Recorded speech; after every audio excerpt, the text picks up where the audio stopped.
Boa noite, meu nome é Ana Flávia. O nosso trabalho é sobre a evolução da segurança do trabalho e eu vou começar mostrando uma foto para vocês. Foi tirada em 1932, essa foto é uma foto verídica. Ela foi tirada em Nova York, do 69º andar de um prédio, que é para mostrar que nessa época a prevenção não era muito importante. Os primeiros indícios de ações prevencionistas remontam da Europa, do século passado, em especial na Inglaterra, depois do surgimento da Revolução Industrial. E as grandes alterações tecnológicas causadas por essa revolução lançaram com o aparecimento da primeira máquina de tear e pela invenção da máquina a vapor, deram início aos grandes processos de industrialização, substituindo o homem pela máquina. Em meados do século XIX, quase meio século depois da Revolução Industrial, ainda na Inglaterra, é que a preocupação com a prevenção de acidentes do trabalho gerou a união entre trabalhadores e homens públicos para criar as bases de política prevencionista. Heinrich, que foi um dos pioneiros de segurança industrial americano na década de 30, deixou um pensamento que diz o seguinte: os países em luta compreenderam que o vencedor seria aquele que tivesse melhor capacidade industrial. E para isso era preciso manter maior número de trabalhadores em produção ativa. Quer dizer, as empresas perceberam que para produzir e para lucrar mais,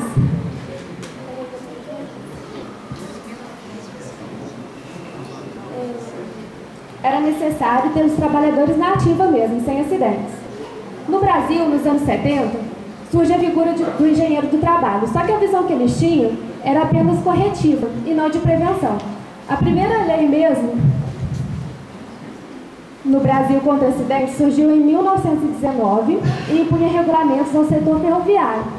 O marco da prevenção no Brasil foi o ano de 1943, com a CLT, Consolidação das Leis do Trabalho, e depois em 1978, com a publicação da Portaria 3.214, que aprova as normas regulamentadoras, as NRs, pelo Ministério do Trabalho.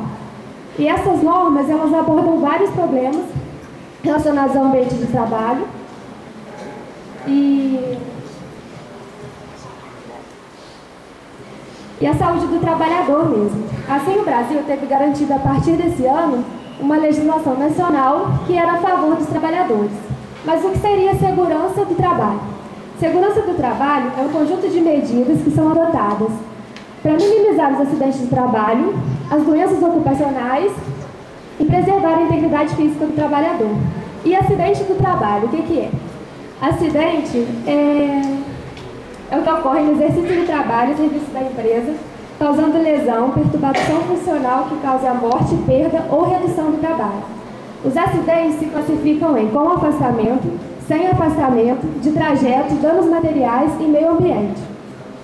Com afastamento, um exemplo que a gente tem é que se o trabalhador se acidentar hoje, que é quinta-feira, e voltar ao trabalho só na segunda-feira, é um acidente com afastamento. Sem afastamento é que se ele se acidentar hoje e voltar ao trabalho hoje mesmo ou então amanhã, é um acidente sem afastamento. De trajeto é o que ocorre no percurso do trabalho para casa ou vice-versa. Só que se nesse percurso ele parar para fazer qualquer outra coisa e depois se acidentar, já descaracteriza um acidente de trajeto. Danos materiais é o que ocorre com prejuízo à propriedade. E meio ambiente é o que afeta a fauna, a flora, o ar, o solo, a água. E depois da classificação dos acidentes, a gente tem a investigação e a CAT, que é a comunicação de acidentes de trabalho. A investigação significa investigar mesmo o acidente, saber por que ele aconteceu, se foi por ato inseguro, se foi por alguma falha no maquinário, levantar hipóteses sobre o que pode ter acontecido na hora do acidente. E a CAT é um documento emitido sempre que ocorre um acidente de trabalho, independente da gravidade. Um corte pequeno no dedo, por exemplo, vai ser um acidente de trabalho e vai precisar da emissão da CAT. Agora a Renata vai dar continuidade.